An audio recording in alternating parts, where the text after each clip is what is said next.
రాష్ట్ర రైతు కిసాన్ మోర్చా సభ్యులు శరత్ కుమార్ రెడ్డి మాట్లాడవలసిందిగా సమయం 2 నిమిషాలు ఇచ్చారు కాబట్టి వేదిక మీద ఉన్నటువంటి పెద్దలందరికీ, వేదిక ముందు ఉన్నటువంటి రైతు సోదరులందరికీ కూడా నా యొక్క నమస్సులు. మనందరం కూడా ఈ 2 సార్లు నేను చెప్తాను, మీరందరూ కూడా జయకొట్టండి.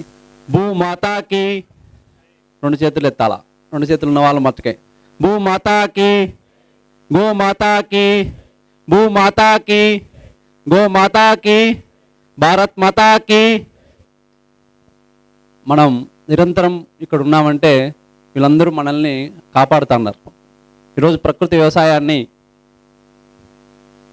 సదస్సుగా ఏర్పాటు చేసి ఈ కార్యక్రమానికి వచ్చేసినటువంటి మిత్రులు చంద్రులేటి గారికి, వేదిక మీద ఉన్నటువంటి మీ అందరు కూడా నా యొక్క శిరస్సు వచ్చి నమస్కారాలు తెలియజేస్తున్నాను.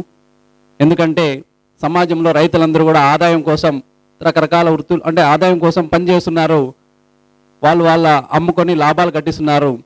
దానికంటే ముందు రైతులందరికీ ఆదాయంతో పాటు సమాజంలో ఉన్న ప్రతి ఒక్కరికి కూడా ఆరోగ్యం ఇవ్వాలనేటువంటి ఉద్దేశంతో మీరు ప్రకృతి వ్యవసాయం చేస్తున్నారు కాబట్టి ఆరోగ్యము ఇస్తున్నటువంటి ఈ సమాజాన్ని కాపాడాలనేటువంటి ఉద్దేశంతో మీరందరూ పనిచేస్తున్నారు కాబట్టి మీ అందరికీ కూడా నా యొక్క శిరస్సు ఉంచి నమస్కారాలు తెలియజేస్తూ, ప్రకృతి వ్యవసాయం మీద నేను ఉత్తప్ప సారు చాలా రోజుల పాటు చర్చించుకుంటూ అంటే మాట్లాడుకుంటూ వస్తున్నాం. ఈ సమాజంలో ఉన్నటువంటి ఆరోగ్యం సమాజానికి అందియాలా అనే ఉద్దేశంతో ఒక మంచి కార్యక్రమాన్ని ఏర్పాటు చేసినందుకు ఉత్తప్ప సారికి సందర్భంగా సభాముఖంగా ధన్యవాదాలు తెలియజేస్తున్నాను. అందరం కూడా నాకు తెలిసి చాలామంది మా అమ్మడుగురు నుంచి కూడా వచ్చారు, చాలామంది కనపడుతున్నారు. లాభం రావాలా, ఆరోగ్యం కావాలా? ఒకసారి ఏది కావాలి మనకి? వ్యవసాయంలో లాభం కావాలన్నా ఆరోగ్యం కావాలన్నా? ఆరోగ్యమా లాభమా? ఆరోగ్యమా లాభమా? సో మీరు చాలామంది ఇక్కడ ఉన్న వాళ్ళు ఆరోగ్యం గురించి ఉన్నారు కాబట్టి ఈ సదస్సుకు వచ్చారు. లాభం కావాలన్న వాళ్ళు ఇప్పుడు కూడా అక్కడ ఉన్నటువంటి రైతు మిత్ర ఆగ్రోస్ అక్కడంతా తిరుగుతున్నారు. వాళ్ళందరూ లాభాలు కావాలని తిరిగి అలసిపోయి క్యాన్సర్ బారిన ఆరోగ్య హాస్పిటల్ బారిన పడి ఇబ్బందులు పడుతున్నారు. ఆరోగ్యం కావాలని అందరం ఉన్నాం కాబట్టి మనతో పాటు మన పిల్లలకు మన సమాజానికి ఆరోగ్యం కావాలి కాబట్టి మీరు అందరూ ఈ సదస్సుకు వచ్చారు. కనుక 2 ఉంటాయి ఇక్కడ, ఆరోగ్యం కావాలా, ఆరోగ్యంతో పాటు ఆదాయం కూడా కావాలి కాబట్టి మన ఒక్కరి వల్ల కాదు. అందుకనే ఒక్క రైతు అన్ని రకాల పనులు చేయలేడు. పండించాలా, మార్కెటింగ్ చేసుకోవాలా, లాభాలు రావాలంటే కనుక ఇలాంటి ఆర్గనైజేషన్స్ ఏవైతే ఉన్నాయో స్వచ్ఛంద సంస్థలు కావచ్చు, ఎఫ్ఈఓస్ కావచ్చు, రైతులు ఆ రకంగా ఒక ఎఫ్ఈఓలుగా ఏర్పడి లేకపోతే స్వచ్ఛంద సంస్థలు చెప్పేటువంటి మార్గదర్శకాలు పాటిస్తూ గ్రూప్గా ఉన్నప్పుడు మటుకే మనం ఆదాయం వస్తుంది.